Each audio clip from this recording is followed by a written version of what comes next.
Ladies and gentlemen, it is a good time to be a Nintendo fan. After a relatively slow start to 2024, we finally got our first major Nintendo Direct, and man, it was a banger! Obviously, the announcement that got me the most hyped was that for the Legend of Zelda Echoes of Wisdom. We have a lot to go through here, my friends, so let's jump right in. The trailer opens up with a hooded Link taking on 3 armored guards. I first thought these guys were Dark Nuts, but after taking into account the fact that they're wielding axes, I'm pretty sure that they're actually Iron Knuckles. I'd also like to point out the fact that this is an entirely new hood for Link. It's not quite the same as the Hylian hood from Breath of the Wild, but is very much inspired by it. And of course, Link is defending himself with his trusty Hylian shield. Next we see Zelda, trapped in some sort of mystical polygon, which is identical to the one Ganondorf uses to imprison her in Ocarina of Time. And of course, Zelda has been captured by Ganon. This would be a good time for me to clarify for newer Zelda fans that this version of Link, Zelda, and Ganon are not the same as the ones shown in Breath of the Wild and Tears of the Kingdom. Sadly, I can't say much about which incarnation of Link or Zelda this is, but the Ganon shown here is certainly the same individual as Ganondorf from Ocarina of Time, just now in his monstrous bestial form. So then, Link and Ganon duke it out in the most classic Zelda way possible, by playing ping pong with magic fireballs. Despite lacking the sword that seals the darkness, Link is still able to get the upper hand on Ganon, and the blue boar blows to bits in a purple explosion. However, things aren't over yet as a mysterious interdimensional portal opens up from where Ganon's trident had hit the ground. Before Link falls through this rift, he shoots a well-placed arrow at Zelda's enclosure, cracking it just enough so that she can escape. It was at this moment that I knew. We're finally gonna get to play as Zelda in a Zelda game, baby! Woo! After escaping whatever dungeon she was trapped in, Zelda finds herself on a cliff just south of Lake Hylia. And now that we're back in the land of Hyrule, time to divide this analysis up by subject. Part 1, the land of Hyrule. So, this is the part of the trailer that initially had me very worried. First of all, the lake that Zelda is running across looked kind of familiar to me. And after looking back at my handy-dandy Zelda encyclopedia, yes indeed. This body of water right here is Lake Hylia, and just north of it is the Eastern Hyrule, looking almost identical as to when we explored it in A Link to the Past and in A Link Between Worlds. You can even see the Eastern Palace and what was formerly the Great Fairy's Cave in the middle of Lake Hylia. And then we have the title reveal and a gorgeous shot of Hyrule Castle, which bears an unexpected resemblance to the opening shot of Breath of the Wild. You have Death Mountain off in the distance, Hyrule Castle as the center of focus, and a new mountain range, but we'll get to that later. All my worries about this world being a rehash of the one from A Link to the Past were set to rest by this next shot. This is not Kakariko Village, this is Hyrule Castletown, which wasn't present in A Link to the Past or A Link Between Worlds. So it's great to finally get to see it in a new 2D Zelda game. We'll also be exploring a wonderfully rendered swamp, along with a couple of huts, which I assume belong to some witches. Hopefully this means we'll get potion healing back, instead of Link just stuffing barrels and barrels of apples down his throat whenever he wants to heal. The overworld also seems to be full of caves. Who knows what treasures we'll be hiding inside? We've also got a shot of what I think is a ranch. Or maybe the Cuckoo Farm. At any rate, it's got a cute little kitten snoozing on the roof. Here, when Zelda's exploring the cliffside, I actually noticed a couple of really cool details. First off, there's a bombable wall, which blends in quite well, while also not being extremely obvious.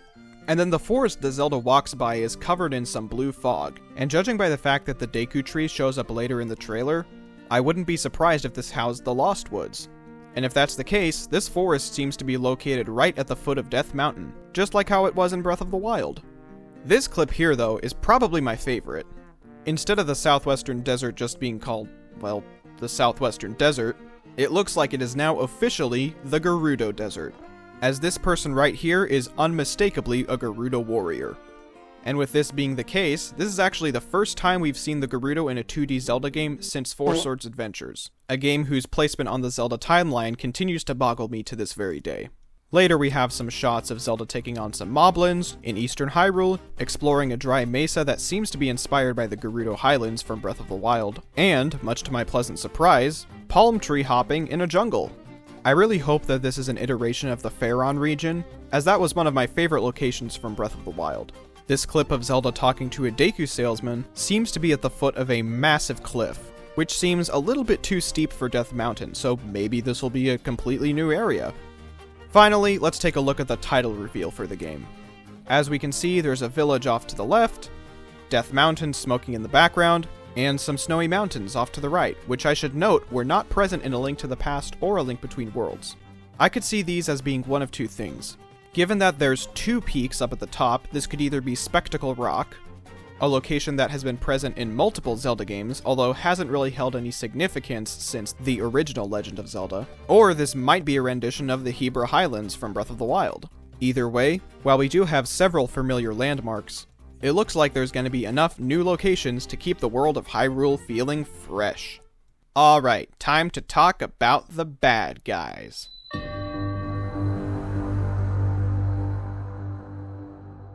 Ganon has an absolute menagerie of monsters at his disposal. I already talked about the Iron Knuckles in the beginning of the trailer. You've got the Octoroks right in the title. You've got Moblins, now no longer the 20-foot tall skinny abominations from Breath of the Wild. No, they're back to their pudgy little pig forms. These little green guys are called Zoles. You've got sand crabs, dungeon blade spinner thingies, angler fries, bombfish, crows, Deku-babas, mechanical Octoroks, wild Zoras. That guy has seen all the horrors of the deep. Whatever this water dungeon boss is going to be. How do I know it's a boss? Well, because they're trying rather poorly to hide it behind this massive stone wall. And Bouldergeist. These last couple are going to be my favorite. That is a Lizalfo, and it looks like they're making their 2D Zelda debut in this game. But they're not the only ones. We've also got Skulltulas and a Redead. That's right, a Redead. You will be able to echo a Redead in this game and have it fight on your side. And it looks so cute! Look, it's got the little mask, the bloodthirsty eyes, it even does the little scream that used to freeze you in Ocarina of Time and probably traumatized an entire generation of gamers. And now it's traumatizing the Moblins. Look at them, they're frozen in fear, just like I was at the bottom of the well. Alright, let's wrap up with the best stuff of all. Frankly, we don't really have too much to go off of based on this trailer alone. We know that this game will take place in the Downfall timeline, only because Pig Ganon is here, and he only exists within the Downfall timeline. I know people are probably going to try and speculate about this new fairy Tri, and the fact that she has the 3 golden triangles behind her, but I'm not holding out hope that this has any major lore implications. It's most likely just a reference to the Triforce. Although who knows, maybe this takes place after Link's Awakening when he returns to Hyrule. It could really go anyway. Something much more fascinating is the fact that we now have Wild Zora and Civil Zora coexisting. It doesn't look like they're on the best of terms, but who knows, we might get some interesting backstory to why the Wild Zora exist in the first place. On a more personal note to Zelda, however, this one clip, which I assume takes place in some sort of dungeon or basement, has a statue of the goddess Hylia, whose blood flows within Zelda's family. This would also be her first appearance in a 2D Zelda game. The same that can be said for this next character, the Great Deku Tree, who looks almost identical to the way he did in Ocarina of Time. However, the Master Sword is not on the pedestal in front of him. In fact, the Master Sword isn't present in this trailer at all, which begs the question, where is it? I'm just wondering if inside the Deku Tree will return as a dungeon. Hey, maybe that's where those Skulltulas were from earlier in the trailer. Alright fellas, I'm calling it, you heard it here first. Inside the Deku Tree will be a dungeon in The Legend of Zelda, Echoes of Wisdom. Man, that feels so good to say. We're finally getting a brand new 2D Zelda game. Sure, it probably won't be on the massive scale that Tears of the Kingdom was in terms of content, but this looks to be a fresh, new, epic adventure taking place in the land of Hyrule. Also, I still cannot get over the fact that after 38 years, we're finally getting to play as Zelda in an official Legend of Zelda game. Not as Zelda's ghost controlling a phantom, not playing with Zelda as she helps us take down Ganondorf, and not as Zelda in a Zelda spin-off game like Cadence of Hyrule or Hyrule Warriors, playing as Zelda in an official, honest-to-goodness Legend of Zelda game. Also, the fact that it's coming out in September shocked me. Like, I was expecting this to be a 2025 game, but September? That's like 3 months from now. Now you just have to wait like another 6 years for the next major open world 3D Zelda game. But hey, I'd take a brand new Zelda game over a remake or remaster any day. And this is looking to be a good one. But hey, what's your opinion on The Legend of Zelda Echoes of Wisdom? Are you excited we're getting a brand new top-down Zelda game? Or are you just kind of indifferent? Let me know down in the comments. If you enjoyed this video, feel free to leave a like, and subscribe to the channel. I've been doing a bunch of completely random videos since Tears of the Kingdom released, but now that we have a new Zelda game coming up, you can expect my content to be returning to the land of Hyrule for a little bit. And with that, I hope you have an amazing day, and thank you for watching Varavian.